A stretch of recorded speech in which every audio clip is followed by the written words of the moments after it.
Bonsoir les amis. Bonsoir Alexander.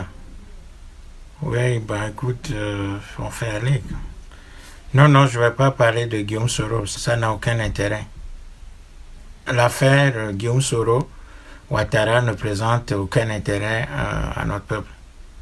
Parce que les deux, Guillaume Soro et Alassane Ouattara, sont les deux facettes d'une même pièce, tout simplement. Et ces gens-là, il ne s'agit pas d'un combat idéologique qui se déroule entre ces deux-là. Il s'agit juste d'un combat de personnes, d'un combat de coq, d'un combat d'ambition, d'un Guillaume Soro qui est déçu par son mentor. Donc, l'affaire Guillaume Soro-Ouattara ne présente strictement aucun intérêt à ce que nous sommes en train de faire. Les Africains ont suffisamment de quoi s'occuper et nos problèmes sont suffisamment graves pour que nous passions du temps à parler d'un conflit qui oppose deux individus qui se sont trouvés, qui ont coalisé pour renverser Laurent Gbagbo et ensuite maintenant c'est tout à fait normal qu'éclate entre les deux une guerre qui ne présente aucun intérêt pour notre peuple. Et je pense que notre peuple doit faire en sorte qu'il soit au-dessus de ce type de combat qui ne présente aucun intérêt. Parce que les deux là, Alassane Ouattara et son fils spirituel, Guillaume Soro, ne sont pas en train de se battre pour résoudre les problèmes des Africains, mais ces gens sont en train de se battre pour leur ego personnel et pour leur projet politique, à savoir prendre le pouvoir, jouir du pouvoir, et c'est tout, quoi. Donc ça ne présente aucun intérêt. C'est-à-dire que si les Africains étaient même suffisamment politiquement formés, ils n'auraient même pas eu le temps de parler d'Alassane Ouattara et de Guillaume Soro. Ça n'a aucun intérêt. Voilà. Il faut que les Africains oublient ces deux-là et s'occupent des vrais problèmes qui sont les leurs. Je pense que, et encore une fois, les Africains doivent tout simplement zapper la guerre de Go qui se déroule entre Soro et Ouattara. Ça n'a aucun intérêt. Encore une fois, je dis que ça ne présente strictement aucun intérêt pour notre peuple. Nous avons de vrais problèmes et c'est de ces problèmes-là dont nous devons nous occuper et non un conflit entre deux personnes qui ne présentent aucun intérêt pour les Africains. Nous avons d'autres problèmes, nous avons d'autres questions à affronter que de nous occuper de cette guéguerre interpersonnelle entre les deux facettes d'une même pièce, à savoir Alassane Ouattara et Soro Guillaume, qui est son fils spirituel. Voilà. Alors, bonsoir à tous, bonsoir à toutes et à tous. Ce soir, j'essaye de dire simplement que nous venons encore de passer une année. En tout cas, nous sommes en train de finir une année. Et le bilan, nous devons pouvoir le faire. Et je pense que nous aurons d'autres occasions pour faire ce bilan de manière beaucoup plus exhaustive. Mais pour le moment, l'année 2019 n'a pas apporté un grand changement dans la situation des Africains. Au contraire, les choses se sont aggravées. Et je pense que nous avons manqué plusieurs occasions pour montrer que nous sommes en train de prendre conscience et surtout de nous organiser pour affronter les défis futurs. Mais étant donné que nous n'avons pas d'organisation en place, étant donné que nous n'avons pas été capables de prévoir les choses, de nous structurer, de nous organiser et d'avoir notre propre plan stratégique pour affronter les difficultés qui sont les nôtres, nous avons plutôt subi ces difficultés-là. Nous avons plutôt subi les événements. Nous avons plutôt été écrasés par les différents événements qui sont déroulés sur le continent africain. Si bien que nos problèmes sont restés tels quels et sont transférés, si j'ose parler ainsi, sont transférés sur l'année 2020. Et j'espère que avec l'année 2020, nous aurons beaucoup plus d'intelligence, beaucoup plus de hargne et beaucoup plus de clairvoyance pour pouvoir nous organiser de manière intelligente pour pouvoir commencer à affronter nos problèmes. Parce que là, ce que je constate, c'est que avec Facebook, WhatsApp et tout ce qu'on appelle les réseaux sociaux, les Africains parlent beaucoup. Nous sommes devenus de grands parleurs. Nous alignons de gros mots, nous alignons de gros mots. Cependant, nous restons de petits faiseurs. Et quand il s'agit de faire quelque chose, il n'y a plus personne. Donc, je pense que 2020, nous aurons le besoin de déconnecter un tout petit peu, de nous déconnecter de ces réseaux sociaux-là, et de nous engager concrètement sur le terrain. Ça veut dire que notre message consistant à demander aux uns aux autres de pouvoir trouver autour de leur propre personne quelques autres personnes, quelques autres Africains, pour que nous puissions nous rencontrer, pour que nous puissions, à partir de ces rencontres-là, présenter de manière concrète ce que nous sommes en train d'envisager pour l'Afrique et ce que nous envisageons, ce que nous avons théorisé, parce que ce n'est pas tout que nous disons sur Facebook et WhatsApp et autres.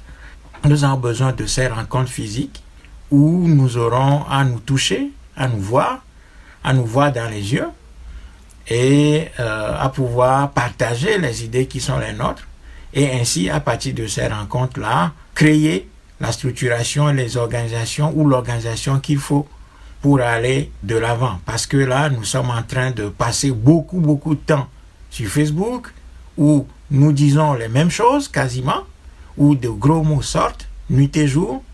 C'est-à-dire qu'on commente l'actualité, nous subissons les événements en gros. Chacun derrière son petit écran subit les événements et nous sommes en train de commenter notre propre domination. Voyez? Du coup, il va falloir que l'année prochaine, nous soyons beaucoup plus dans l'action concrète que dans le commentaire, dans les théories et dans les mots pour les mots, juste pour impressionner nos followers ou bien nos amis virtuels sur Facebook et ailleurs sur les réseaux sociaux. Donc, il va falloir absolument que 2020, nous soyons beaucoup plus dans la dynamique de l'action concrète. Donc, à partir de là, envisager l'organisation concrète du mouvement que nous essayons d'implémenter depuis 20 ans maintenant. Le temps passe, mine de rien, le temps passe, parce que nous ne nous rendons pas compte de ce qui se passe, mais en réalité, c'est que le temps passe et notre âge est en train d'avancer. Nous risquons de rester une génération blanche qui aura passé son temps à commenter la domination et ses instruments, son déploiement sur Internet, sans être capable d'apporter concrètement une solution. La génération Nkrumah jusqu'à la génération Thomas Sankara n'a pas fait ce que nous sommes en train de faire, n'a pas bénéficié des moyens de communication dont nous bénéficions aujourd'hui. Mais ces gens ont pu concrètement se voir, ont pu créer des cadres de rencontres entre Africains pour réfléchir sur la situation du continent. Et à partir de ces cercles de réflexion, où les gens se voyaient physiquement, ils ont pu élaborer des organisations capables de pouvoir véritablement aller sur le terrain et travailler. Donc aujourd'hui, nous qui bénéficions d'une période d'abondance sur le plan de la communication et de l'information, où nous nous rencontrons virtuellement sur Facebook, c'est un espace qui nous permet de nous voir, nous devons, à partir de cet espace virtuel-là, aller au-delà pour pouvoir créer une véritable organisation, un véritable mouvement de libération du continent, pas seulement de libération, mais également de reconstruction du continent. Et ça veut dire que nous aurons nécessairement à nous déconnecter un peu de Facebook et de ces réseaux sociaux pour nous engager concrètement dans le concret, dans le physique et dans le structurel pour pouvoir mettre en place l'organisation à laquelle nous appelons tant. Parce que sans organisation, nous pouvons avoir beau parler sur Internet, nous pouvons avoir beau décrire la situation qui est la nôtre, rien ne changera parce que nous ne sommes pas dans la dynamique de l'action concrète. Et les dictateurs africains sont conscients de ça, leurs soutiens extérieurs et locaux sont conscients de ça. Du coup, si nous pouvons rester éternellement sur Facebook et les réseaux sociaux, pour eux, c'est une très bonne chose. Et donc, je pense que 2020 nous prescrit la nécessité de nous déconnecter un tout petit peu, d'aligner moins de gros mots sur Internet, sur WhatsApp, sur Facebook et autres, pour nous engager véritablement dans le concret. Et donc cela veut dire, encore une fois, je veux le rappeler, que nous devons être en mesure de trouver autour de nous des Africains que nous devons réunir et que nous devons former à la compréhension, tout d'abord à la maîtrise de l'outil analytique révolutionnaire et ensuite à l'action concrète. Comment on passe de la théorie à l'action. Ça, nous devons pouvoir trouver des espaces pour former des gens à ça. Et si nous disons ça, nous ne disons rien d'extraordinaire. Parce que nous ne pouvons pas passer du temps à formuler des souhaits pour l'Afrique, pour nos pays, pour nos territoires, pour notre continent, pour notre peuple, sans avoir la capacité de construire les instruments avec lesquels nous allons transformer ces idées-là en actes sur le terrain. Voyez? Et c'est là où le bas blesse. C'est là où le bas blesse concrètement. Donc, nous aurons besoin d'espace où nous devons être appelés, venir rencontrer les compatriotes africains, discuter avec eux, essayer de les mettre en mouvement pour entamer l'entreprise de libération de notre continent. Et ça, c'est quelque chose que j'ai dit depuis. Mais 2019, nous n'avons pas été capables de créer ces espaces-là. Personne ne nous a appelés. En 2019, il y a eu deux, trois personnes mais qui nous ont contactés, mais ça n'a pas débouché sur grand-chose. Et donc, ne nous étonnons pas que rien n'évolue en Afrique et que les Macron, les Américains, les Chinois, les Coréens, les Turcs, les Allemands et tous les autres pays, les Brésiliens et tout ça, occupent le terrain africain, puisque nous y sommes absents. Voyez, nous y sommes absents. Donc, je pense que il va falloir véritablement que ceux qui nous suivent, en tout cas, ceux qui veulent faire quelque chose véritablement pour le continent, doivent nécessairement rassembler autour de leur personne d'autres personnes pour que nous puissions commencer par travailler sur la question concrète de l'organisation, de la structuration du mouvement. Donc, voilà ce que nous devons faire en 2020. Bon. J'espère vraiment que nous allons y arriver, parce que si nous continuons comme ça, eh bien, nous ne ferons absolument rien. Et nous allons rester dans le virtuel pour le virtuel, sans jamais avoir la capacité de construire quelque chose de concret sur le terrain.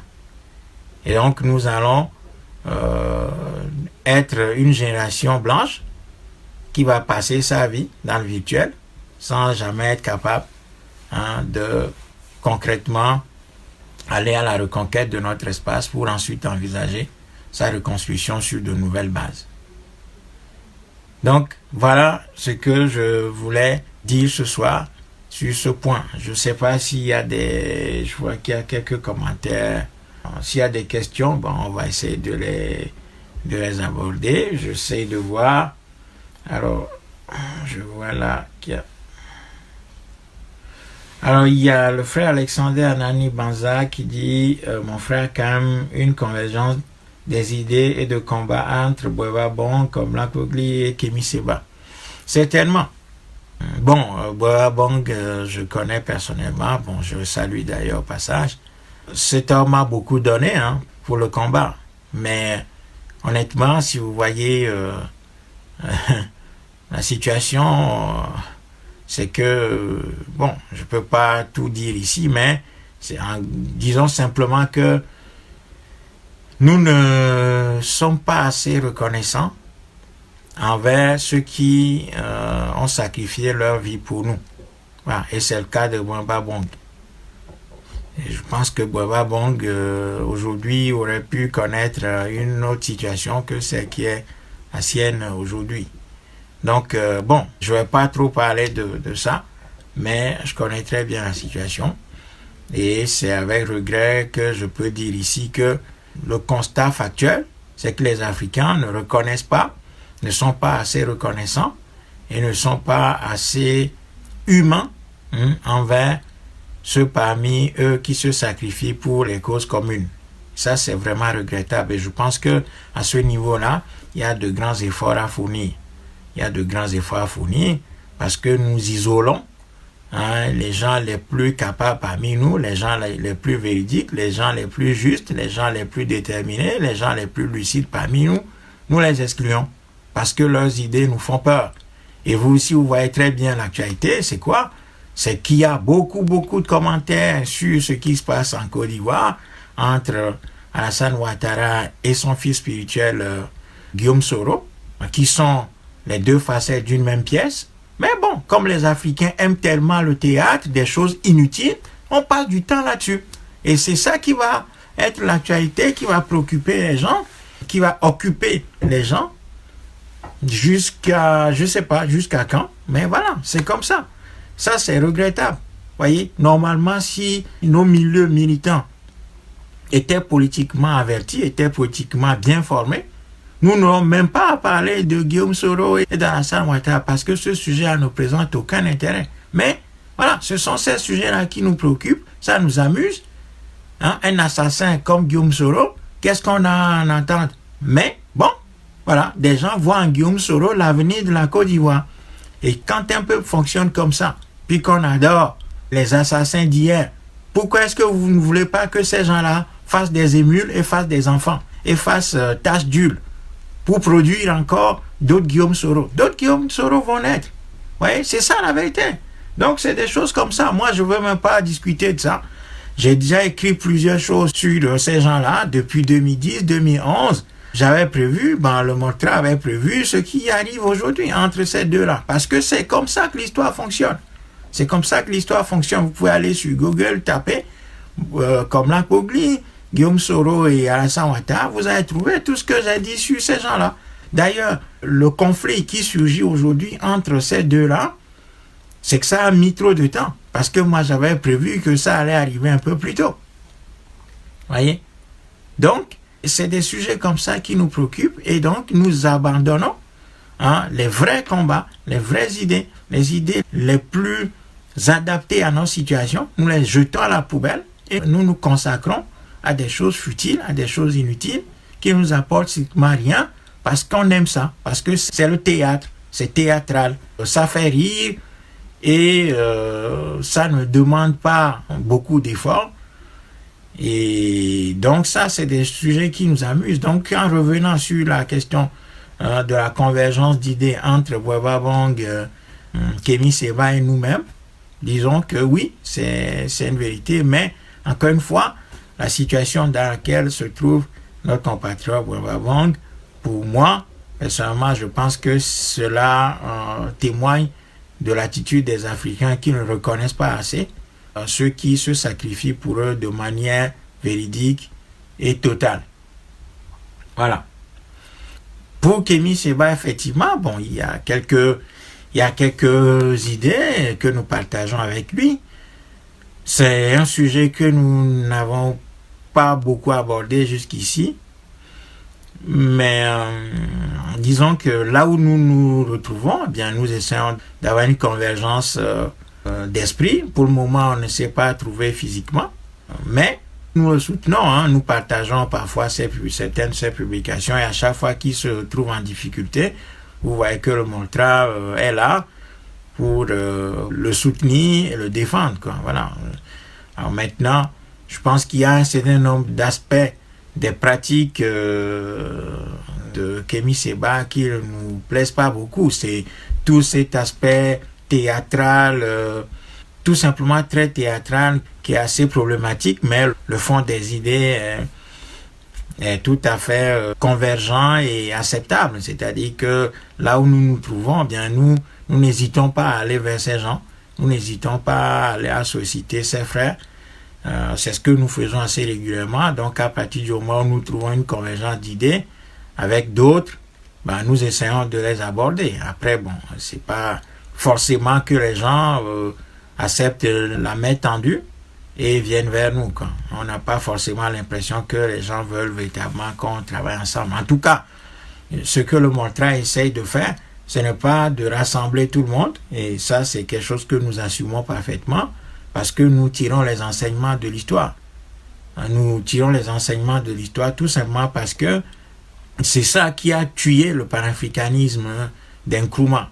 Parce que les Nkrumah n'avaient pas le courage d'assumer leurs divergences d'opinion et de lignes et de méthodes et de pratiques avec la ligne Houphouët, Senghor et autres. Et donc, ils ont voulu rassembler tous ces gens dans un même mouvement. Eh bien, malheureusement pour eux, cette ligne-là, la ligne Houphouët-Senghor, a été soutenue de l'extérieur et a réussi à écraser la ligne de Nkrumah.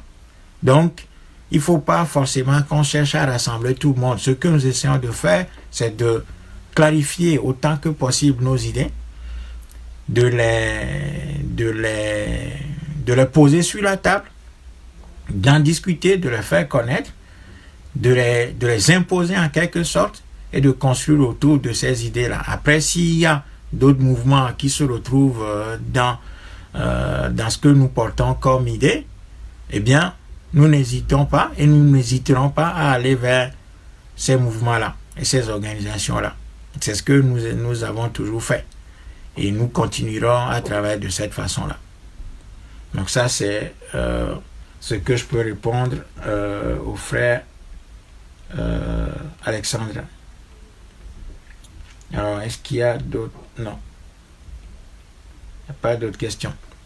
Bon, donc, voilà un peu. J'ai pas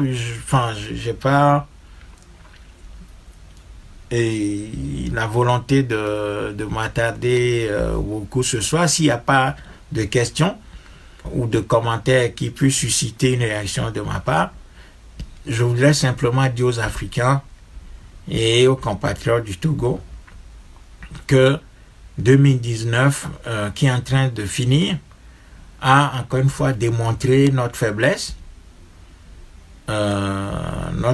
opérationnelle, c'est-à-dire notre incapacité à agir de manière concrète parce que nous n'avons pas construit les instruments et les cadres et les outils pour pouvoir agir. Donc nous avons passé beaucoup de temps sur les réseaux sociaux, notamment sur Facebook et WhatsApp pour discuter. Et donc concrètement nous n'agissons pas, ce qui fait que le terrain est toujours occupé par ceux que nous dénonçons et dont les actions finalement sont commentées aussi bien sur Facebook que sur WhatsApp par nous. Donc ces gens-là nous résument ou bien nous réduisent la situation d'incapacité dans laquelle nous sommes sur le plan organisationnel et structurel, nous réduit tout simplement en de simples commentateurs de notre domination et des outils de notre aliénation. Donc nous commentons les événements. Voilà pourquoi nous ne sommes pas capables, nous n'avons pas été capables de réagir concrètement sur ce qui vient de se passer en Côte d'Ivoire. C'est-à-dire la présence de Macron et la fumisterie qui consiste à annoncer la fin du franc CFA dans ce pays et en bonne compagnie de Macron, bouteille de champagne et caviar à côté. Voyez? Donc, on annonce la fin de la colonisation, bouteille de champagne et caviar à côté, avec les artistes de ce pays qui sont venus chanter à la gloire de Macron, qui a été préalablement fait roi, donc chef traditionnel, à savoir Ndjekwale. Voyez? Donc, ces gens se moquent de nous et nous ne sommes pas capables de réagir. Nous avons passé beaucoup de temps à commenter cet événement parce que nous ne pouvons pas faire autrement. Nous n'avons pas construit les structures qu'il faut. Nous n'avons pas construit l'organisation qu'il faut. Et donc, la seule chose que nous puissions faire dans ces circonstances-là, c'est de commenter les événements, de s'insurger s'il le faut, et de commenter les réactions de quelques autres commentateurs africains qui disaient soit c'est une très bonne chose, cet acte-là qu'a posé Alassane Ouattara et son maître, ou bien d'autres commentateurs qui disaient que non, c'est pas du tout la fin du franc CFA, qu'il s'agit d'une mutation, ainsi de suite. Bien, donc nous nous sommes limités à commenter ces événements. Et donc ça nous interroge, ça interroge notre responsabilité. Parce que si Alassane Ouattara et son maître sont dans ces dynamiques-là, eux, ils ont raison d'agir comme ça, parce qu'ils obéissent à une règle simple, c'est que le maître et ses ouaves coalisent pour atteindre leurs objectifs. Ils ont les moyens pour atteindre leurs objectifs, mais nous, qu'est-ce que nous faisons en face? Voyez? Nous, quelle est notre riposte, quelle est notre réponse en face de ces gens-là? Et la riposte ne sera organisée que si nous acceptons de nous rencontrer physiquement, de créer des cadres de rencontre où nous allons véritablement travailler à créer les outils du combat. C'est-à-dire que pour le moment, nous nous limitons à commenter l'actualité. Et ça, c'est notre péché. C'est notre péché parce que nous ne savons pas comment on agit concrètement. Et ça, c'est aussi une formation que le Moltra va donner. C'est pour ça que nous disons que la première étape, c'est que les compatriotes trouvent d'autres personnes autour de leur propre personne qui réunissent. Et puis, à partir de là, nous allons faire des rencontres physiques lors desquelles nous aurons à discuter concrètement de l'action révolutionnaire, de l'action populaire. Voyez? Et ces conditions, ces contraintes, ces joies et ses conséquences. Ouais. Donc ça, c'est ce que va nous demander 2020. Et j'espère que nous serons suffisamment intelligents et conscients des enjeux pour pouvoir nous engager dans ça. Parce que sans ça, nous n'irons nulle part. Nous allons continuer à commenter l'actualité. Nous allons continuer à commenter les événements. Nous allons continuer à commenter les outils de notre domination. Nous allons continuer à commenter les actes et les actions de nos dominateurs. Voilà la simple vérité que chacun de nous doit pouvoir intégrer en cette fin d'année pour pouvoir aborder 2020 sous d'autres auspices. Voyez? Parce que nous avons passé 2019 à subir beaucoup d'événements. Nous avons passé 2019 à subir beaucoup de situations. Et même si on voit que il y a de plus en plus de réactions et de prises de position, ces prises de position-là restent dans le virtuel, c'est-à-dire sur Facebook et sur WhatsApp. Voyez, nous ne dépassons pas ces deux cadres-là pour instaurer des lieux de rencontre où nous allons nous voir pour discuter et mettre des choses précises en place pour pouvoir aller de l'avant et traduire dans la réalité les idées que nous sommes en train d'accoucher régulièrement tous les jours sur Facebook et sur WhatsApp. Donc, voilà un peu la situation. Alors maintenant, vous avez vu aussi que Kémy Séba est arrêté au Burkina Faso est détenu depuis 3 jours maintenant, si je lis bien les choses. Bon, au-delà des réactions, tout d'abord, le Montra condamne de manière très claire, sans équivoque, l'arrestation de nos compatriotes, Kémy Séba au Burkina Faso. Il n'y a même pas d'ambiguïté à avoir là-dessus. Quel que soit ce qu'il a dit sur le Burkina Faso, sur Roch Marc Christian Kaboré, nous condamnons très clairement, très fermement l'arrestation de Kémy Séba, sa détention au Burkina Faso. Nous disions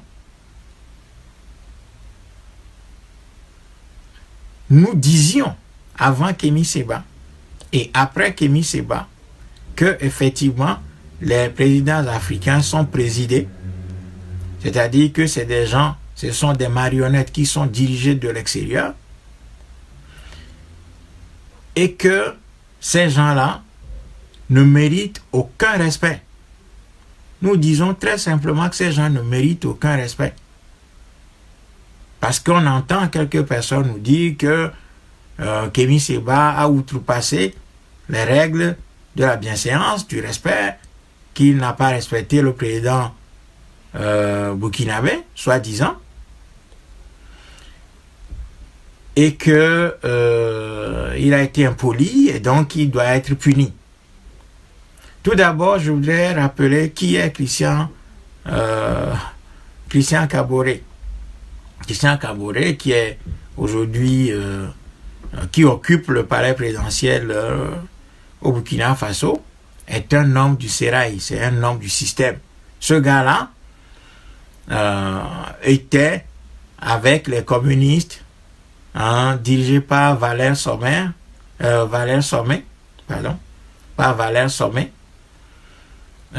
qui était, disons, le père spirituel, le père intellectuel de la révolution au Burkina Faso. Et donc, dès que Thomas Sankara a été assassiné, Christian Kaboré a renoncé, au lieu de combattre aux côtés des amis de Thomas Sankara, qu'il prétendait être à l'époque. Christian Kaboré a pris position en faveur de la rectification, c'est-à-dire en faveur du camp de Blaise Compaoré, quittant même le parti entre guillemets communiste burkinabé. Voyez? Donc, il a écrit une lettre en disant que l'idée de la révolution n'acquérait pas l'assentiment des populations. Donc, Christian, je sais même pas, Christian Kaboré, je sais même pas quel est ce nom, Roch Marc Christian Kaboré, je sais même pas où on trouve ça. C'est-à-dire qu'il y a qu'en Afrique qu'on trouve des choses comme ça. Roch Marc Christian Kaboré. C'est quoi ça? Nos ancêtres portaient ce type de nom, Roch Marc Christian Kaboré. Donc, j'arrive même pas à le dire. Donc, moi, je dis seulement Christian Kaboré. Je m'en fous du reste. Donc, Christian Kaboré a quitté le mouvement de la révolution pour rejoindre Blaise Compaoré. Et ce gars est devenu ministre à plusieurs reprises avant de prendre la primature. Et c'est Christian Kaboré qui était Premier ministre à l'époque de la dévaluation du franc CFA au Burkina Faso et dans l'espace CFA. Donc ce gars-là a soutenu tout ça. Le franc CFA, c'est un fervent soutien du franc CFA. Bon, mais comme les Africains souvent ne vont pas jusqu'au bout de leur raisonnement et ne sont pas capables d'anticiper les événements. Ce gars-là était dans le système de Blaise Compaoré jusqu'au jour où il s'est trouvé des vertus d'opposant. Parce qu'il voyait très bien que Blaise Compaoré ne suivait pas et que ses chances, comme d'autres, Parce que les Zéphirin Diabré, les Ablassé Ouedraogo et tous ces gens-là qui se disent aujourd'hui opposants au Burkina Faso étaient dans les escarcelles de Blaise Compaoré. Ils étaient tous ministres de Blaise Compaoré. Bon, du jour au lendemain, ces gens-là se sont convertis à l'opposition et ils sont devenus des opposants. Bon, mais comme les Africains, nous manquons de lucidité au moment décisif, au moment où nous devons faire des choix radicaux, c'est-à-dire touchant aux racines de nos problèmes, qu'est-ce qu'on fait? On choisit la voie de la facilité. Donc, on a renversé Blaise Compaoré et qui est-ce qu'on a mis à la place? Christian Kaboré. On a mis Christian Kaboré à la place de Blaise Compaoré parce que nous ne sommes pas capables d'anticiper les choses. Et à l'époque, lorsque les populations du Burkina Faso avaient réussi à chasser Blaise Compaoré du pouvoir, nous étions de ceux qui avaient écrit. Tous nos écrits sont sur Internet. Cherchez-les. Nous avions écrit pour dire, nous avions soutenu nos compatriotes du Burkina Faso. Nous les avions soutenus dans la dynamique du renversement de Blaise Compaoré. Et nous avons proposé, dans la ligne de Thomas Sankara, ce qu'il fallait faire. C'est-à-dire la mise en place d'une constituante qui prenne le temps, qui prend son temps pour réécrire une nouvelle constitution pour le Burkina Faso, de sorte à faire renaître ce pays qui peut par là devenir un exemple à suivre pour la suite des événements sur le continent africain.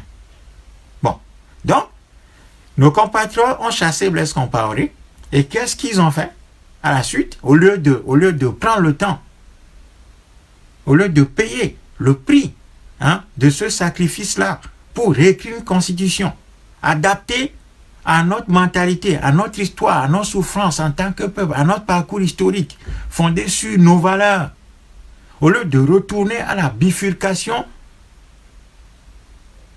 d'où la révolution burkinabé sous Thomas Sankara a été anéantie, qu'est-ce que les Burkinabés ont fait sous la pression de la France et de quelques autres pays? C'est de directement aller aux élections. Parce qu'on leur disait, faites des élections, sinon on va vous sanctionner. La sanction, on va vous sanctionner, sanction économique. On demande des élections tout de suite. Pas de transition, la transition est trop longue. Il faut aller tout de suite aux élections. Comme ça, on met le couteau sur la gorge du peuple, comme ça a été tout fait dans l'histoire, pour que les populations puissent voter pour ceux qui, parmi les candidats, aura été le plus vanté, le plus présenté de manière médiatique, de manière très, très superficielle à la population. Parce que si on pousse la population dans la précipitation à des élections, eh bien, on va donner le pouvoir à celui qui est le candidat le plus clinquant, le plus vendu, le plus médiatisé, qui a le plus de réseaux, d'influence, ainsi de suite dans le pays. Et donc, Christian Kaboré a succédé au bout des élections à Blaise Compaoré. Et ce gars-là, c'est un homme du système. Bon.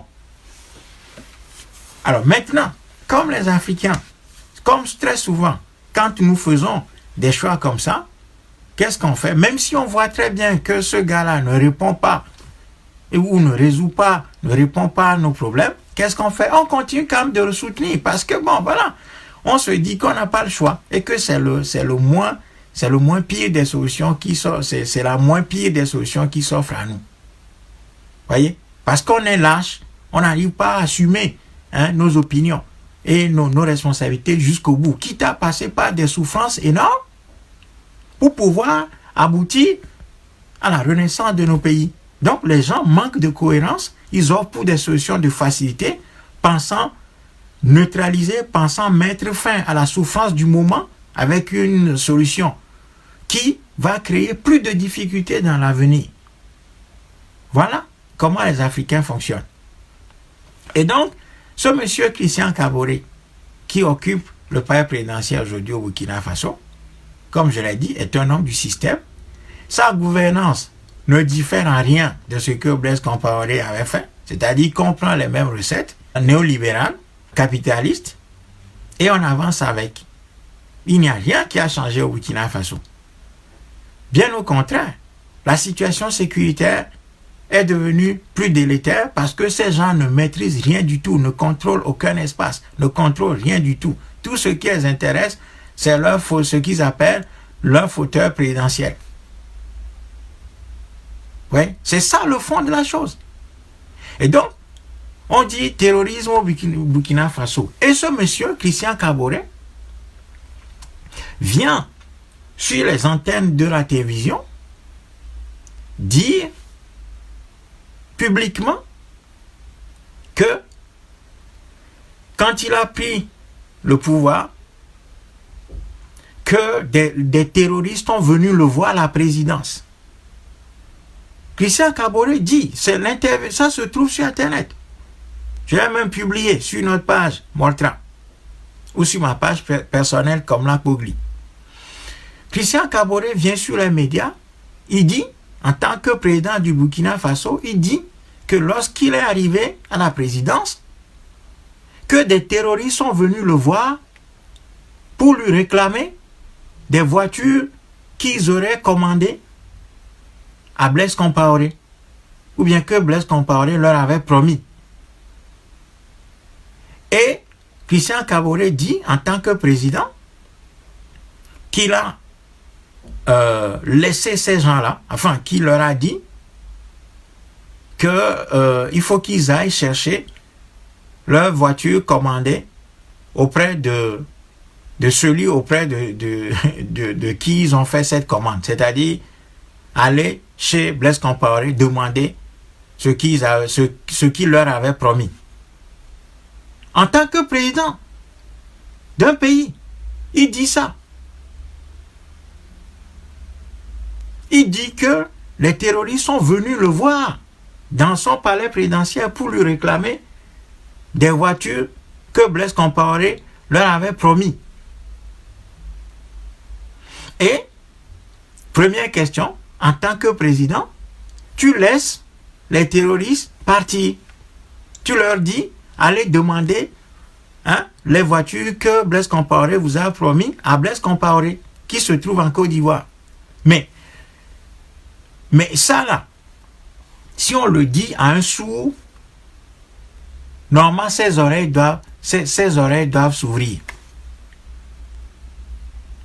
Mais, bon, les compatriotes du Burkina Faso et les compatriotes africains ont plutôt trouvé dans cette intervention de Christian Kaboré du courage, de la lucidité, et beaucoup l'ont félicité pour avoir dit ça. Donc, en tant que président, des terroristes sont venus te voir pour réclamer les voitures qu'ils ont commandées que Blaise Compaoré leur a promis. Et en tant que président, tout ce que tu trouves à leur dire, c'est aller demander vos voitures à Blaise Compaoré qui vous a soutenu. C'est comme ça que ce monsieur garantit la sécurité des Burkinabés. C'est comme ça que Christian Kaboré garantit la sécurité de nos compatriotes burkinabés. Et au lieu de demander des comptes, on le félicite plutôt. Donc, je vais chercher la vidéo que j'avais publiée à l'époque. Je vais vous jouer cette vidéo. Voilà. Je l'ai trouvé. Je vais jouer cette vidéo-là. Comme ça, les gens ne vont pas nous dire « Ouais, vous racontez n'importe quoi. » n'est pas complètement guéri, mais nous sommes déjà assez satisfaits des résultats que j'opère sur le terrain au regard, je dirais, de la nécessité d'aller vite à l'action. Parce qu'on ne peut pas attendre de former déjà avant qu'il ait à l'action. Il y avait le RSP, vous ne regrettez pas l'absence de cette... Vous savez, le RSP, on en parle beaucoup, mais comme je dis, l'expérience nous montre que c'est un tigre à papier. Ah bon? Puisque la preuve, c'est que, comme je dirais, lorsque les RSP étaient en posture et que les forces loyalistes ont attaqué la position des RSP, et il n'y avait plus de RSP, tout le monde a disparu. C'est pour dire, ne comparons pas, comme je dis, ce que j'appelle une armée de parade qui bande ses muscles dans des situations où celui qui est en face n'a pas d'armes, et une armée de combat qui est habituée à se frotter, je dirais, à des bagarres et à des combats sur le terrain. Donc, c'est pour dire simplement, le respect, c'était pour la défense, je dirais, du pouvoir de Blaise Compaoré, et non pour la défense du territoire burkinabé. Parce qu'on ne dépend pas d'un territoire avec 1200 personnes. Je pense que ça me semble évident. Vous parlez vous-même de votre prédécesseur, Blaise Compaoré. Il y a des rumeurs que l'ex-président burkinabé aurait eu des liens avec des terroristes et que c'est justement à cause de sa chute maintenant que le Burkina Faso souffre du terrorisme. Qu'il y ait eu des liens, je pense que ce n'est pas des rumeurs, c'est un fait établi maintenant. Est-ce la raison pour laquelle... Mais non, mais le Burkina Faso a bénéficié de la paix sociale pendant des années parce que, quelque part, nous avions un deal qui était là. Ça me semble évident. Maintenant, concernant la suite, je dirais que, comme on a dit, c'est du fait qu'il y a eu justement ce genre de situation qu'on est en droit de se demander pourquoi aujourd'hui le Burkina Faso est-il plus sensible. D'autant plus que je dois rappeler qu'après le départ de Blaise Compaoré des élections, à peine nous avons mis le 12 janvier le gouvernement en place que le 15 nous avions le premier attentat au Burkina Faso avec plus de 30 morts. Alors qu'il n'y avait rien qui présageait de cela. Et depuis lors, nous sommes dans une activité antiterroriste dont l'objectif c'est de nous empêcher de travailler. C'est tout. Est-ce que vous confirmez aussi à ce moment-là que des leaders terroristes sont venus chez vous, vous réclamer les voitures qu'ils avaient commandées à votre prédécesseur? Je confirme, puisque j'ai été touché dans ce sens lorsque je suis arrivé. Je ne suis pas au courant, j'ai dit non. Je ne suis pas informé de ces commandes, donc par conséquent, vous pourrez aller réclamer ces voitures à qui de droit qui est en Côte d'Ivoire. Il vous dirait où les amis, mais moi je n'étais pas dans ces deals-là. Et comment ils ont réagi? Je ne sais pas. Notre conversation s'est arrêtée là. Maintenant, comment ils ont réagi, je ne peux pas donner la suite. Ce qui est certain, c'est que nous sommes pris en tenaille aujourd'hui par un certain nombre de ces groupes. Et bon, nous, en tout cas, nous savons que le terrorisme n'a pas d'avenir et que ça mettra certainement un certain temps. Mais nous nous battrons en tout cas pour rétablir la paix et la sécurité dans notre pays. C'est une priorité pour nous. Puisque vous dites que avec Blaise Compaoré, il y avait un deal qui permettait au pays d'être à l'abri des attaques terroristes. Pourquoi ne pas solliciter ces conseils aujourd'hui Voilà. Alors vous avez tous entendu, où le président, soi-disant, de Burkina Faso, dit lui-même que les terroristes sont venus le voir pour lui réclamer les voitures que leur avait promis Blaise Compaoré, son prédécesseur. Et lui, en tant que président, qu'est-ce qu'il leur a dit? Allez demander les voitures là, à Blaise Compaoré qui vous les avait promises, pas à moi. Et on lui demande, et après, qu'est-ce que les terroristes ont dit? Comment est-ce qu'ils ont réagi? Il a dit, je ne sais pas. Je ne sais pas. Donc, ça, c'est un président, ça. Et quand on dit que ce monsieur est irresponsable, et que c'est une passoire politique, et que c'est quelqu'un qui n'a pas, contrairement à son prédécesseur, n'est pas en mesure de garantir la sécurité à nos compatriotes du Burkina Faso, on saute on saute au plafond en disant qu'on est en train d'insulter un président responsable et respectueux de nos compatriotes du Burkina Faso. Donc, c'est que les Africains, beaucoup d'Africains marchent sur la tête. Parce qu'un président qui dit lui-même que les terroristes sont venus le voir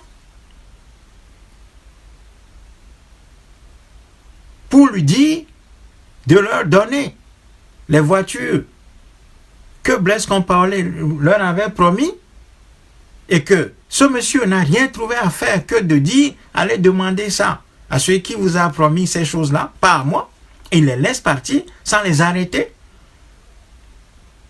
Et ils s'étonnent que ces gens-là viennent commettre des attentats plus tard. Non mais, soyons sérieux. Donc, au lieu de demander des comptes à Christian Kaboré, on est en train de renverser la charte de la preuve pour dire que c'est Kémy Séba qui ne respecte pas, dans la tradition africaine, un aîné qui de surcroît est président et que de ce titre-là, il a besoin d'être respecté. Non. Non. La tradition africaine ou la culture africaine ne nous a pas appris à respecter des gens comme Christian Kaboré.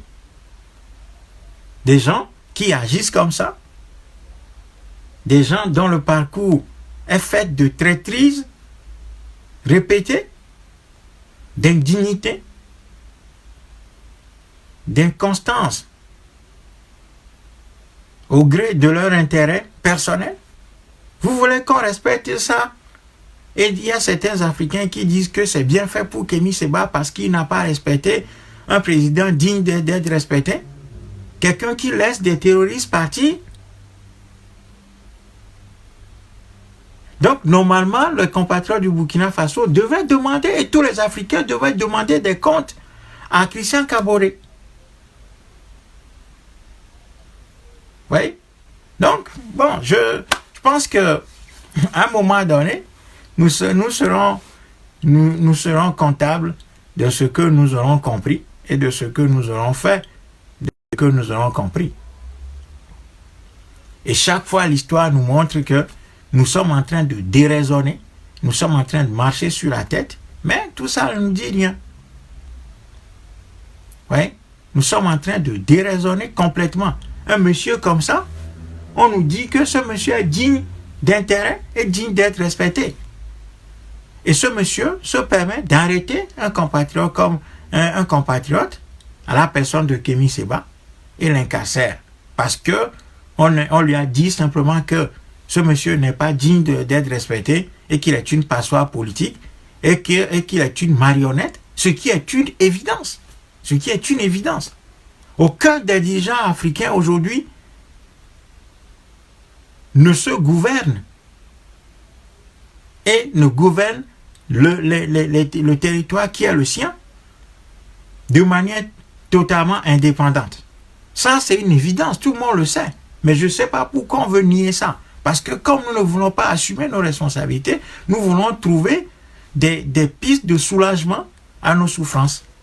Eh bien, en voulant soulager nos souffrances, nous ne faisons que les aggraver. Nous ne faisons que prolonger le pourrissement de la situation. Hein? Nous devons nous voir tels que nous sommes. Et nous devons voir la situation telle qu'elle est, sans fioriture, sans faux fuyants.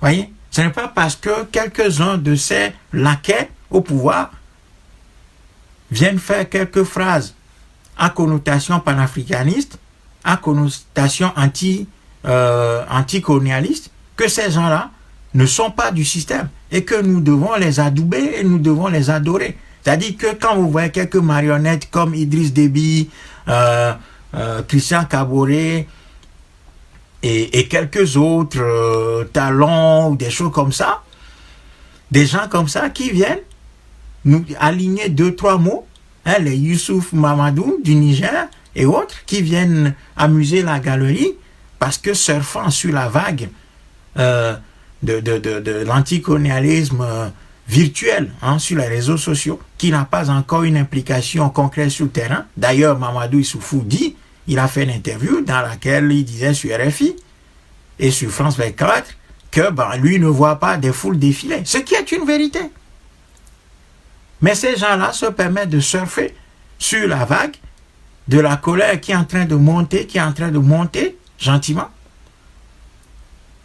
pour dire qu'ils contestent la France et sa domination, alors que ces gens-là, dès qu'ils finissent de dire les mots publiquement, eh bien, tout de suite, ils prennent leur téléphone, ils appellent l'Élysée, ils appellent leurs alliés, leurs soutiens, leurs mentors, pour les rassurer.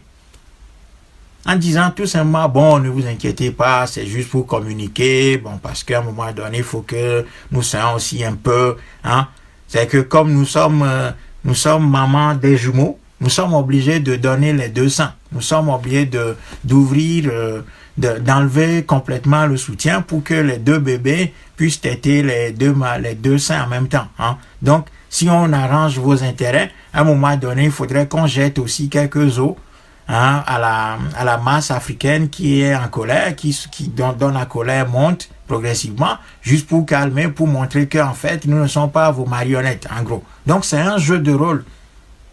C'est un jeu de rôle auquel ces gens-là nous livrent. Et au lieu de comprendre ça, on dit non, que ces gens-là, les Idriss Déby et quelques-uns là, qui sont des panafricanistes, qui font des choses et puis qu'on doit les soutenir. Alors que ces gens-là sont justement dans un jeu de rôle. Voyez?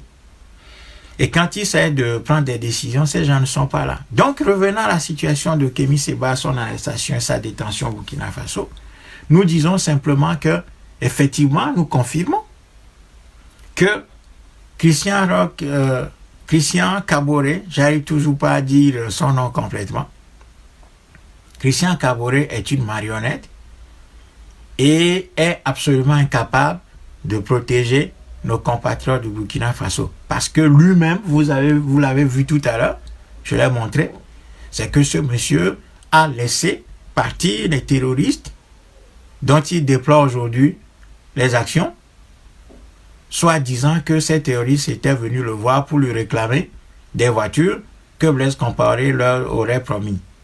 Et que, étant donné que ce n'est pas lui qui a promis, qui a fait cette promesse-là, il les a tout simplement renvoyés à l'auteur de la promesse, à savoir Blaise Compaoré, au lieu d'arrêter ces gens. Donc, il y a quelque chose là qui n'est pas clair. Il y a quelque chose qui n'est pas clair et qui doit susciter l'attention, qui doit susciter la curiosité intellectuelle, analytique des Africains et de nos compatriotes du Burkina Faso. Et donc, pour ça, Kémy Séba a tout à fait raison de traiter ce monsieur de la sorte. Voilà pourquoi nous ne pouvons rien faire d'autre que de réclamer la libération pure et simple de notre compatriote Kémy Séba du Burkina Faso. Voilà. Kémy Séba doit être tout simplement libéré parce qu'il n'a fait que dire dans une moindre mesure ce qui est la vérité de la situation du continent africain et de la situation de nos compatriotes au Burkina Faso. Kémy Séba n'a fait que dire une petite partie de ce qu'est la vérité à ce monsieur dont vous venez de voir la vidéo. Donc, pour ceux qui nous rejoignent, vous pouvez retourner en arrière. Une fois que le direct est terminé, vous pouvez retourner en arrière pour voir ce que Christian Kaboré lui-même a dit du terrorisme au Burkina Faso. Et si on dit que ce monsieur n'est pas en capacité d'apporter des solutions sécuritaires à nos peuples au Burkina Faso, c'est parce qu'il y a des raisons à cela. Donc, nous demandons purement et simplement la libération du compatriote Kémy Séba et qu'il lui soit garanti toute la sécurité requise pour qu'il puisse sillonner le Burkina Faso et dire la vérité, apprendre la vérité à nos compatriotes de ce pays qui a besoin de savoir la vérité et de s'organiser en conséquence.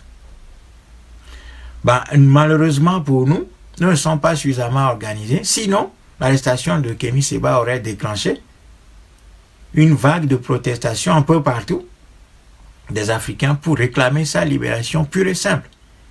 Et, par ricochet, le renvoi pur et simple de Christian Kaboré du pouvoir pour que le Burkina Faso reprenne sa marche en avant vers sa renaissance en détruisant les institutions coloniales qui la régissent actuellement pour s'engager dans la réécriture d'une nouvelle constitution sur laquelle de nouvelles institutions devront être fondées pour permettre au Burkina Faso de renouer avec la ligne que Thomas Sankara avait déjà tracée. Donc, je pense que aujourd'hui, nous sommes interpellés par la situation de nos compatriotes, Kémy Séba, et nous devons louer sa lucidité et son courage. Nous devons louer son honnêteté, c'est-à-dire le fait de décrire la situation telle qu'elle est, sans fioriture, peu importe les conséquences qui en découlent.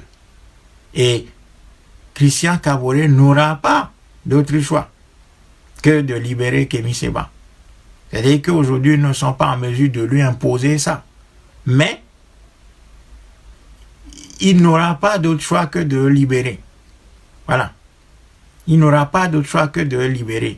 Et en plus de cela, ce n'est pas parce qu'on met Kémy Séba en prison que ses idées ne circulent pas. Parce que ce que ces médiocres dictateurs, ces médiocres personnalités africaines oublient, c'est que on n'expulse pas une idée d'un pays. C'est-à-dire que même si Alassane Ouattara avait expulsé Kémy Séba, ou par exemple des pays comme le Togo empêchent son arrivée dans le pays, en Guinée c'est la même chose, tout ça là, ça n'apportera rien. On n'expulse pas une idée. Et de la même manière qu'on n'expulse pas une idée, on ne l'emprisonne pas non plus. Parce que les idées que porte Kémy Séba ne sont même pas ces idées. Ces idées-là, ce sont des idées qui sont congénitalement attachées à ce que nous sommes, c'est-à-dire des hommes. Et les Africains vont retrouver, que ce soit aujourd'hui ou demain, la mémoire historique. Et vont reprendre le contrôle de leur situation à partir de la démolition complète des institutions coloniales qui sont en place et qui les régentent depuis 3000 ans maintenant.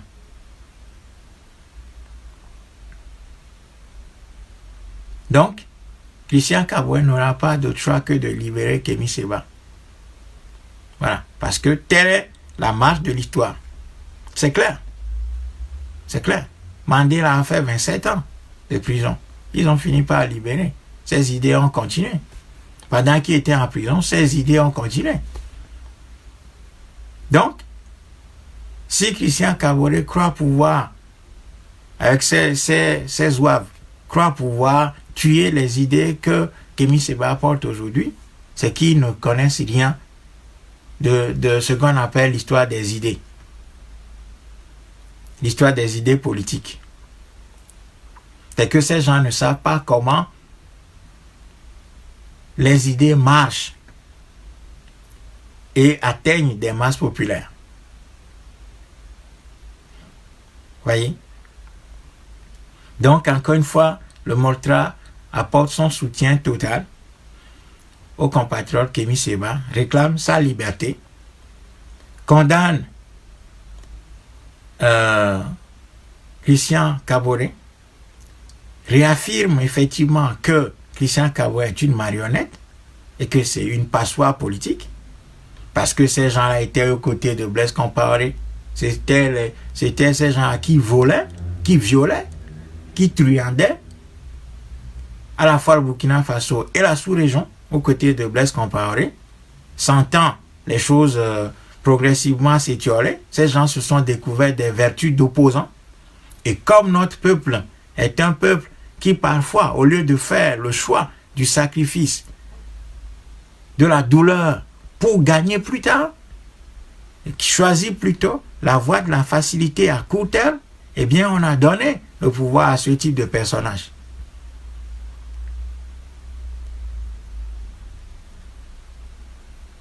Tout en se rendant compte que ce type de personnage ne va rien apporter de positif au pays et à l'Afrique. C'est ça la vérité. Parce que ces gens font partie du système colonial, de ce que les colons eux-mêmes ont appelé l'élite indigène capable de continuer la colonisation à la suite des gouverneurs blancs. C'est ça la vérité. Donc, Nous soutenons Kémy Séba et nous demandons purement et simplement sa libération. Et que les compatriotes du Burkina Faso et d'Afrique continuent de travailler dans le sens de la reprise de la maîtrise physique de notre espace pour ensuite entamer sa reconstruction. Cela va passer par une lutte de libération qui a des règles, qui a des contraintes, mais qui est l'unique voie qui a permis à tous les peuples qui ont traversé des situations comme les nôtres de pouvoir s'affranchir et de pouvoir se reconstruire et s'affirmer dans le Conseil des Nations. Il n'y aura pas de choix pour l'Afrique. C'est pour ça que nous disons que 2020 annonce pour nous l'obligation de nous organiser, que chaque Africain, où qu'il soit, puisse trouver d'autres Africains autour de sa propre personne. Même si vous êtes 2, même si vous êtes 3, même si vous êtes 4, même si vous êtes 10. A fortiori, si vous êtes 20, 30, c'est l'occasion pour nous et pour vous de discuter des problèmes de fond qui sont les nôtres, mettre en place l'organisation qu'il faut, vous structurer pour commencer un travail concret sur le terrain. Parce que si nous ne faisons pas ça, nous allons rester sur les réseaux sociaux à bavarder, à nous indigner, à aligner de gros mots sans jamais être en capacité d'agir concrètement sur le terrain. Voilà ce que je tenais à partager avec vous ce soir. Sur ce, je vous souhaite une belle soirée parce que j'ai pas l'impression qu'il y a des commentaires et autres ou d'autres questions. Donc, s'il n'y a pas, s'il n'y a pas de questions ni de commentaires, je pense que je vais juste m'arrêter là.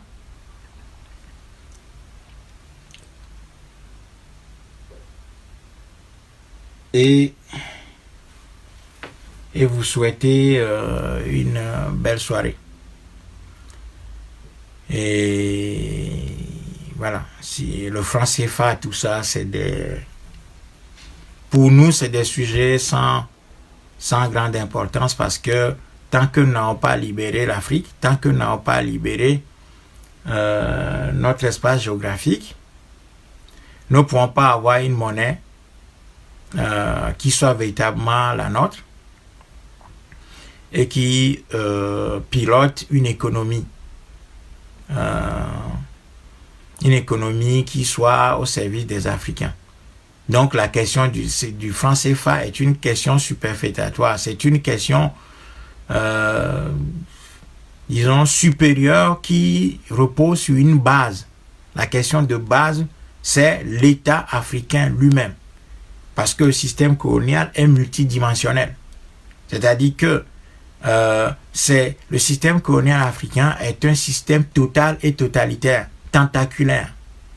Donc si vous résolvez, si on croit pouvoir résoudre ce problème-là en supprimant le franc CFA, qui d'ailleurs n'est pas supprimé parce qu'il s'agit juste d'un changement de nom, hein, d'un changement de nom, de cette monnaie-là, qui conserve toutes ces caractéristiques d'une monnaie coloniale, ce que le professeur Nicolas Bou appelle le nazisme monétaire.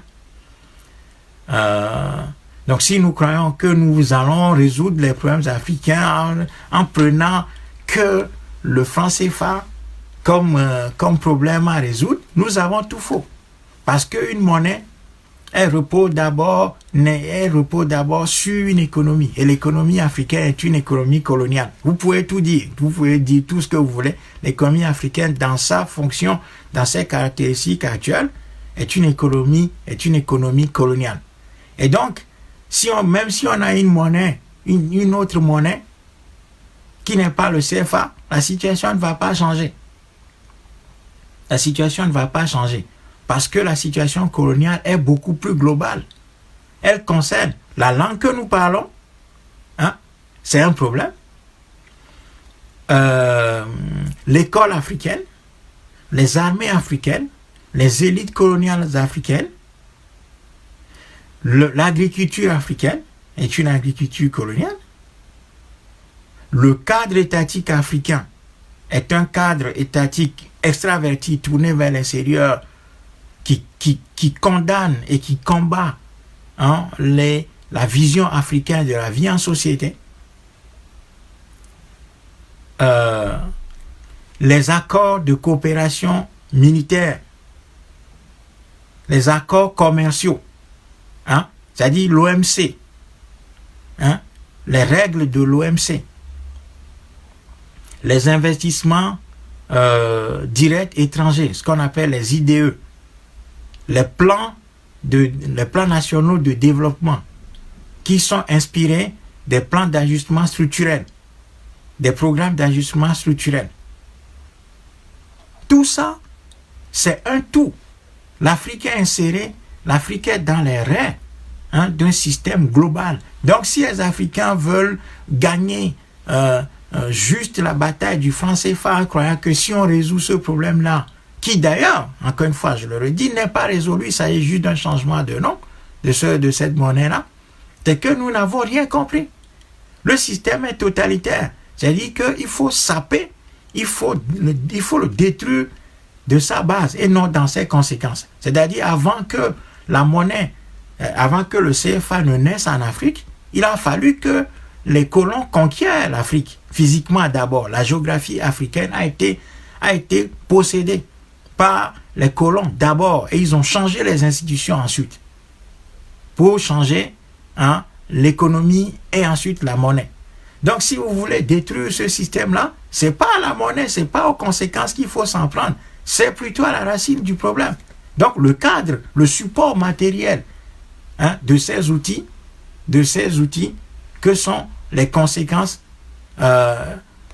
notamment le CFA. Donc, la question ici, c'est comment on détruit l'État colonial, ce que Jean Ziegler appelle la proto-nation, les proto-nations africaines. C'est ça la vraie question. Voyez? Donc, le CFA, c'est juste un petit aspect, une des petites conséquences de la perte de la maîtrise physique de notre espace. Et bon, donc, qu'est-ce qui va se passer?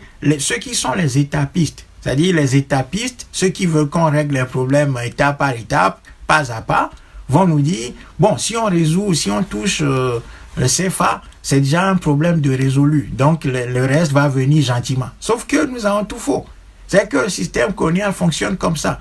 À partir du moment où vous pensez résoudre un problème et que vous laissez les autres en place, vous aggravez plutôt ce problème. Parce que les concepteurs du système ont déjà anticipé sur ces réformes-là. Voyez? C'est pour ça d'ailleurs que le fond de l'affaire du franc CFA, c'est juste que on a fait un toilettage du nom, parce que le nom choquait, et les mécanismes les plus révoltants de cette monnaie-là sont gommés et on conserve l'essentiel.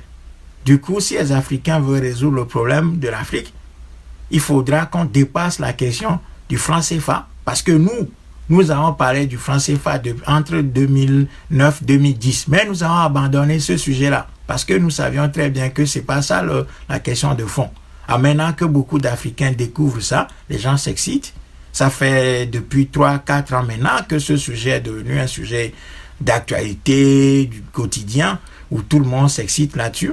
Et je veux dire simplement que nous avons vu ça depuis, nous avons parlé de ça, vous pouvez voir nos vidéos sur Facebook et sur YouTube.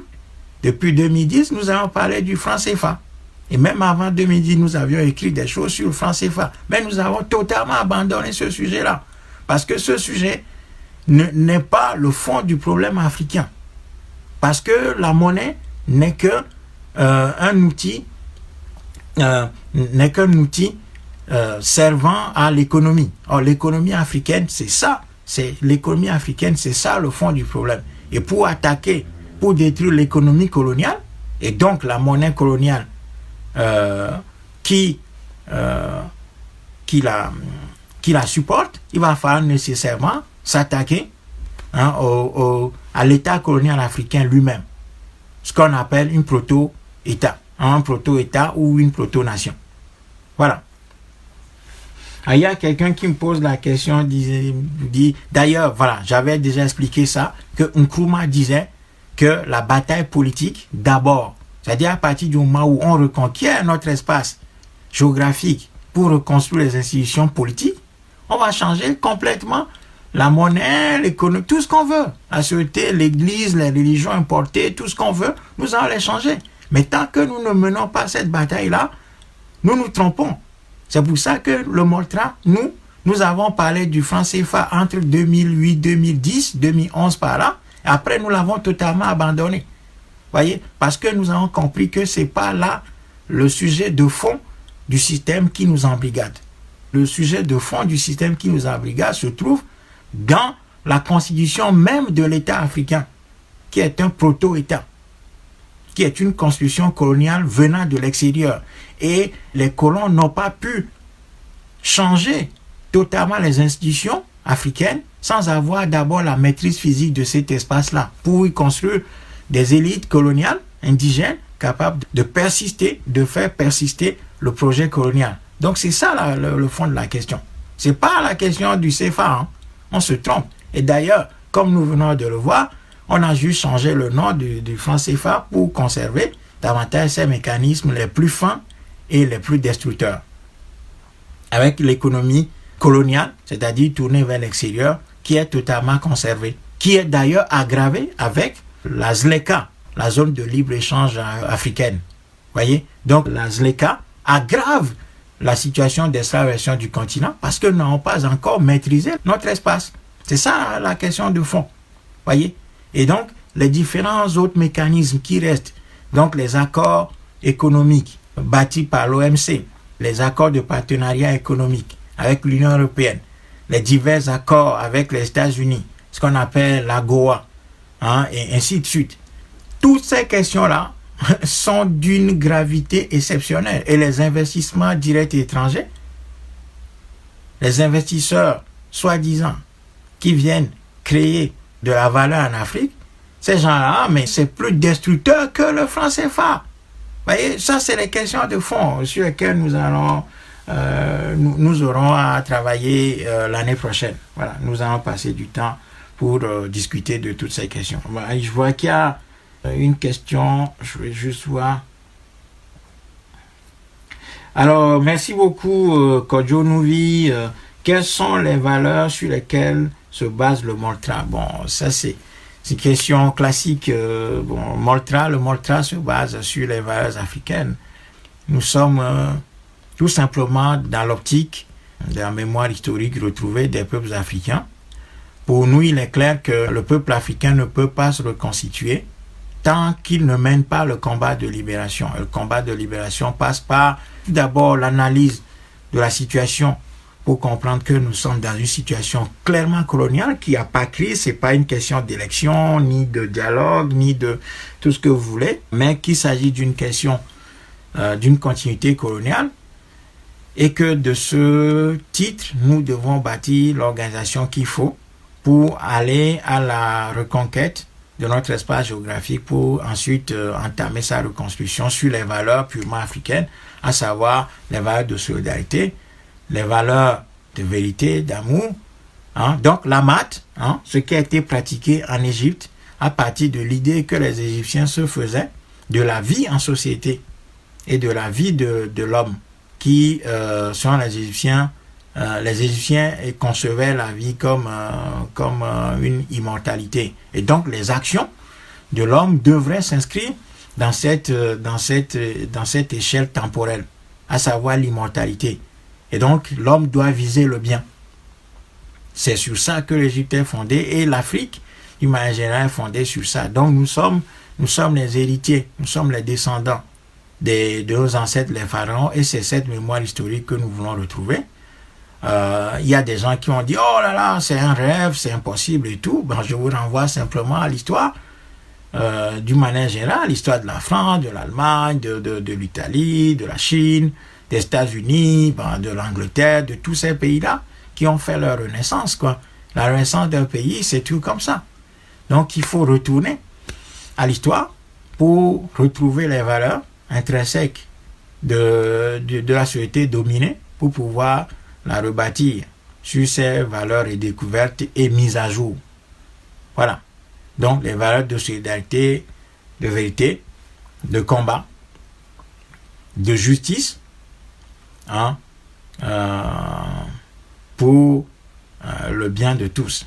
Voilà les valeurs sur lesquelles le Moltra repose. Et nous travaillons beaucoup sur la question de l'honnêteté. Voilà. Et nous disons que nous préférons l'honnêteté à l'habileté. Voilà. Donc, nous préférons l'honnêteté à l'habileté, quitte à rester seul, quoi. Donc, nous restons justement dans cette veine. Et donc, ceux qui veulent nous rejoindre, sont libres de nous rejoindre. Et par contre, chez nous, nous essayons d'être disciplinés. Donc, d'être dans la discipline, d'être dans la responsabilité.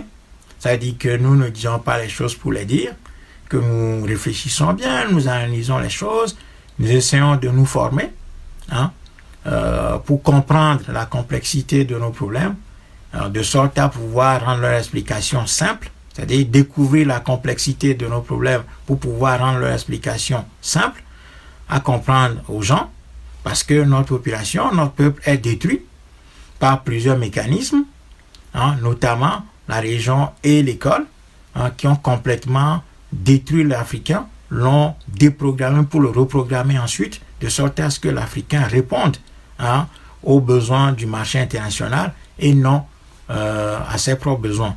Donc nous travaillons sur ces sujets-là et nous inscrivons la discipline, le sérieux de ce que nous entreprenons, dans tout ce que nous entreprenons comme base, comme principes fondamentaux de notre action, qui est basé sur un plan stratégique, une planification stratégique que nous avons élaboré et qui est le calendrier que nous sommes en train de suivre.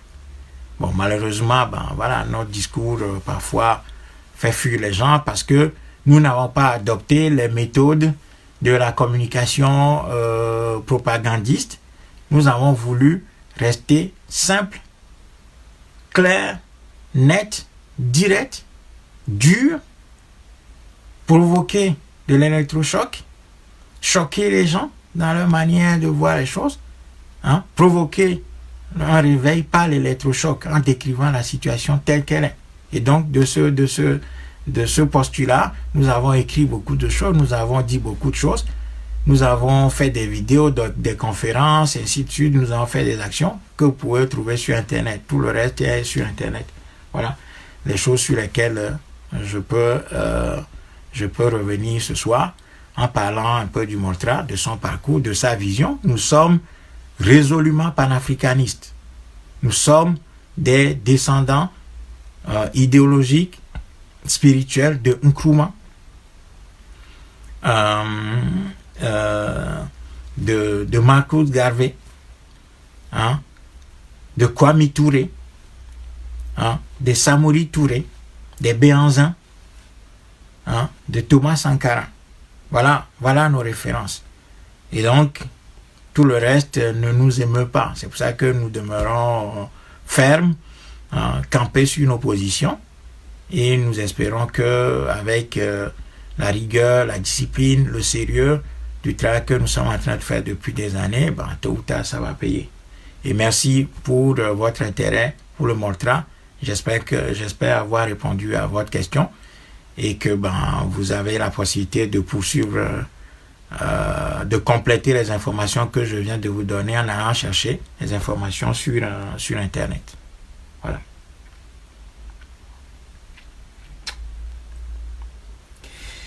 Alors, je vois qu'il y a encore quelques commentaires, je ne vais pas trop durer.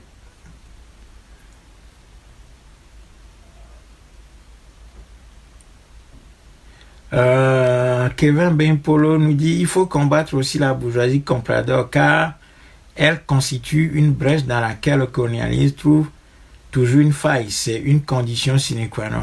Bien sûr, mais ça c'est une évidence. C'est pour ça que nous disons que la question n'est pas la question du franc CFA, que nous avons découvert dans les années 2008-2010 que nous avons abordé 2 ou 3 fois, les vidéos existent sur Internet, que nous avons abandonné parce que nous voyons très bien que le problème n'est pas là.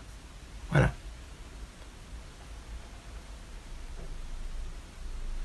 Faridou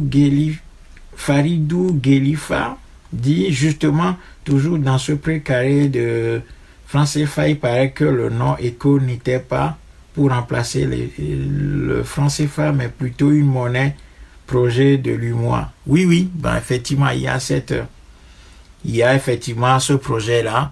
Mais en même temps, je dis encore une fois que même si les Africains eux-mêmes bâtissaient une autre monnaie, dans le cadre étatique africain aujourd'hui, dans le cadre des enclos coloniaux africains d'aujourd'hui, ça ne va rien changer. C'est-à-dire qu'on ne peut pas résoudre les problèmes africains avec les dictateurs, avec le cadre étatique africain d'aujourd'hui qui est fabriqué de l'extérieur pour répondre aux besoins, aux projets de l'extérieur. C'est ça que je suis en train de vous dire. Et ce système, il est total. C'est un système totalitaire global qui bouffe toute notre vie. Donc si on change, même si on construit une autre monnaie dans l'espace CEDEAO, les problèmes africains ne sont pas résolus parce qu'il y a d'autres dispositifs encore plus puissants que la monnaie qui embrigade l'Afrique. Donc la monnaie, elle repose sur une économie et non l'inverse. La monnaie repose sur une économie. Donc si les Africains aujourd'hui abandonnent même le CFA, dans l'espace CEDEAO, ou bien, je ne sais pas, dans l'espace UEMOA et dans la zone CEMAC, ça ne va rien changer parce que les supports de la monnaie restent. Les supports de la monnaie restent. Le support économique, le support politique, le support social, le support anthropologique, le support spirituel reste. C'est ça que je suis en train de dire. Donc, même si demain, le français, l'ECO, ce qu'on appelle l'ECO aujourd'hui, qui a été annoncé par Macron et son élève, Alassane Ouattara, champagne et caviar sur la table, avec des artistes qui chantaient autour d'eux, mais ça ne va rien changer. C'est-à-dire que même si ce projet ECO-là vient court-circuiter un autre projet monétaire dans l'espace de la CEDEAO, je dis que ce n'est pas parce que les soi-disant présidents de la CEDEAO voulaient créer une autre monnaie que la situation de l'Afrique occidentale allait changer. C'est ça que je suis en train de dire, parce que les supports sur lesquels repose la monnaie sont des supports coloniaux. Et donc, si on veut résoudre le problème, ce n'est pas la monnaie qu'on doit créer, ce n'est pas une nouvelle monnaie qu'on doit créer, mais on doit créer un nouvel cadre étatique africain, ce que nous n'avons pas encore fait, avec les présidents soi-disant qui sont au pouvoir, et ces gens-là, nous n'allons pouvoir rien faire. C'est ça la vérité. Ce n'est pas parce que le Nigeria et le Ghana vont s'ajouter à l'espace UEMOA pour créer une autre monnaie que la situation des Africains de l'Afrique occidentale va changer. Parce qu'il y a d'autres dispositifs qui font que le système colonial existe dans cet espace et ailleurs en Afrique. C'est pour ça que les peuples doivent reprendre le pouvoir. Voyez? C'est ça la clé. C'est ça la clé. Bien sûr que les pays anglophones font partie des enclos coloniaux. Frère Tigambe, Isaac et Yamouti. Bien sûr. Mais tous ces pays-là sont nés à partir de quoi? De la conférence de Berlin. Il ne faut pas se tromper. C'est-à-dire que ce n'est pas parce qu'il y a un léger mieux et qu'il y a des changements de président dans des pays anglophones que ces pays-là seraient des pays normaux constitués avec des actions sur le plan international et tout ça de manière indépendante. Non, pas du tout. Donc l'espace anglophone fait exactement partie de ce que nous appelons l'enclos colonial ou bien les enclos coloniaux africains. Nous avons inventé le terme enclos coloniaux pour décrire le morcellement de l'Afrique dans son ensemble. C'est-à-dire à la fois l'espace francophone, anglophone, lusophone, arabophone, ainsi de suite. C'est le tout qui constitue les enclos coloniaux africains. Et donc nous avons Imaginez, le Moltra avait créé le terme anglo-coloniaux pour justement décrire le morcellement, hein, dont l'Afrique est l'objet et dont l'Afrique est victime et dont l'Afrique sera encore victime parce que les nouveaux pays, les nouvelles puissances qui arrivent sur la scène internationale sont en train de remorceler, de repartager cet espace-là. Parce que Nigeria et autres, tout ça, c'est rien, quoi. Pour le moment, bon, voilà, ça dit que quand dans un espace vide, bon, quelques-uns, bon, sont vus comme les plus puissants, c'est normal. Vous voyez, le Nigeria et le Ghana et les autres pays anglophones sont totalement intégrés dans le système colonial, dans le système mondialiste, capitaliste. Voilà. D'ailleurs, le Nigeria, si le Nigeria n'était pas dans le système, le Nigeria, avec ses ressources et ses potentialités démographiques, etc., serait à un niveau que vous n'allez même pas imaginer. Le Nigeria serait déjà le pays le plus puissant au monde, avec tout ce que ce territoire a. Non. Donc, oui, les anglo-coloniaux, c'est l'ensemble des territoires africains. Il n'y a même pas de discussion à avoir là-dessus. Bon, alors... Bon, je pense que je vais arrêter là. Et je suis désolé pour les autres questions. Je vois... Que pensez-vous des théories de Mbomba Song? Bon, j'ai pas beaucoup de connaissances sur ce sujet, donc je peux pas répondre. Ce que le Moltra essaie de faire, c'est de ne pas trop se disperser. Hein, c'est de nous concentrer sur notre ligne, de l'enseigner, de la faire connaître et de réunir les gens autour. Bon, donc tout le reste, bon, parfois on apprend, on essaye d'écouter les uns les autres, mais voilà, nous essayons plutôt de maîtriser notre ligne et de travailler à sa vulgarisation, de sorte à l'implémenter de manière concrète, plutôt que de nous divaguer en allant chercher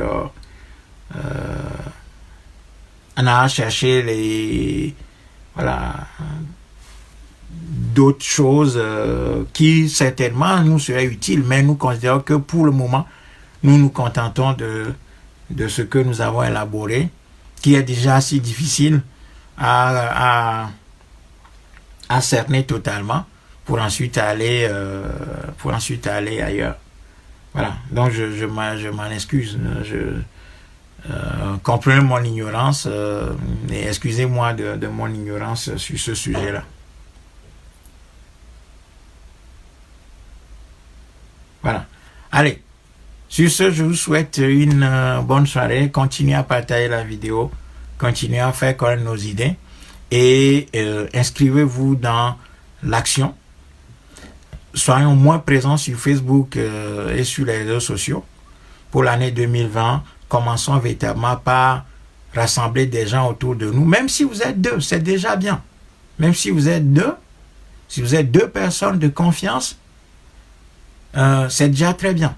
Donc, continuez à faire ce travail-là de marquage sur le terrain, hein, de marquage et de présence sur le terrain. Commençons par nous rencontrer physiquement, commençons par nous trouver et commençons par travailler concrètement, aussi petitement que soient nos premiers pas.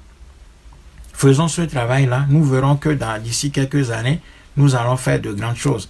Et notre génération a une mission, elle doit la découvrir et l'accomplir. Et il n'y a pas de place pour la trahison.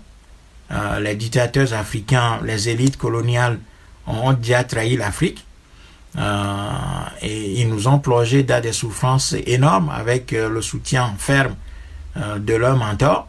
Nous autres, nous n'avons plus le droit de trahir notre peuple et d'approfondir ces souffrances. Bien au contraire, notre devoir, c'est de nous constituer maintenant en un puissant mouvement révolutionnaire qui va émailler l'ensemble du continent africain et qui va, le moment venu, parce que ce moment-là va venir, mais il faudra qu'on soit prêt et d'ailleurs qu'on y travaille, qu'on guide ce processus pour pouvoir maîtriser la suite des événements, pour ne pas tomber dans la situation d'un Burkina Faso, par exemple, où les Africains ont chassé Blaise Compaoré pour y installer son clown qui est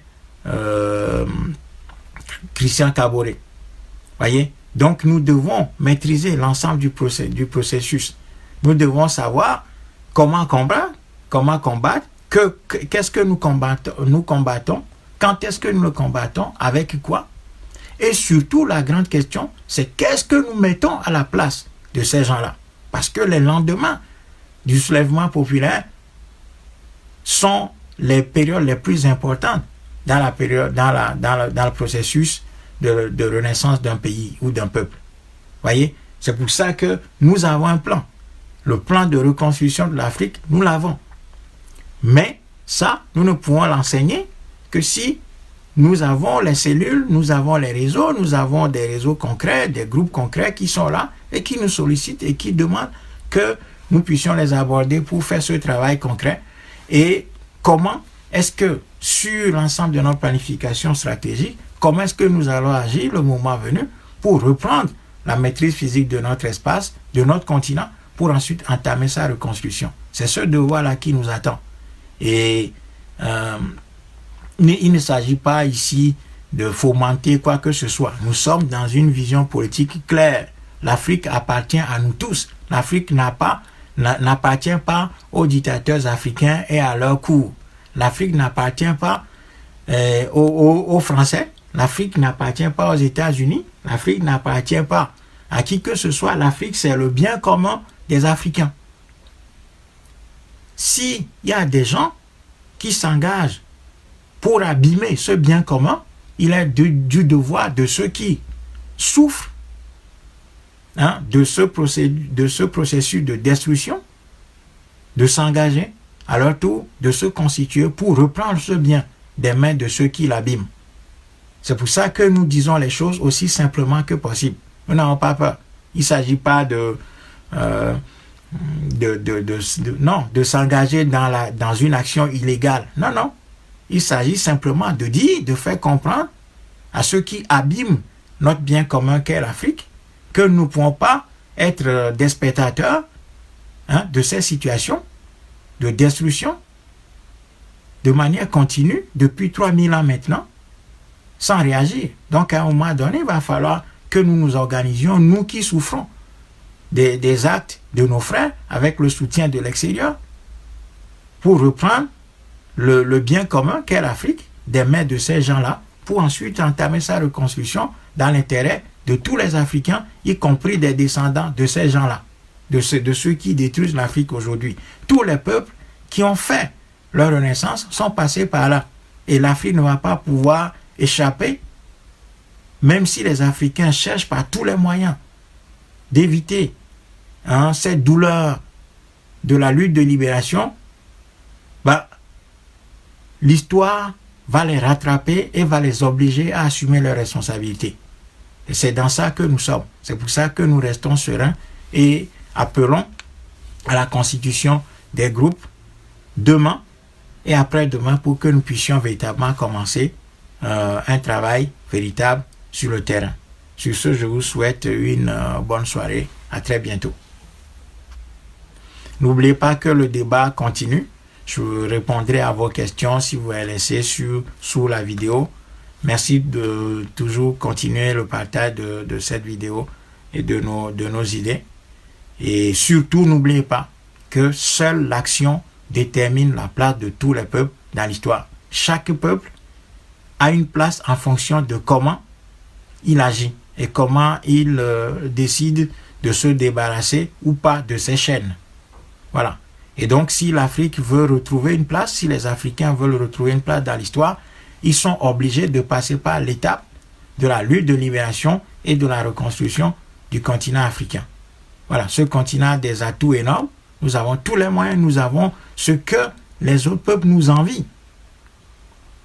Mais ce qui nous manque, c'est une direction, une conscience historique et surtout l'étape primordiale de la lutte de libération qui va réveiller l'énergie confisquée des Africains. Sur ce, bonne soirée, à très bientôt.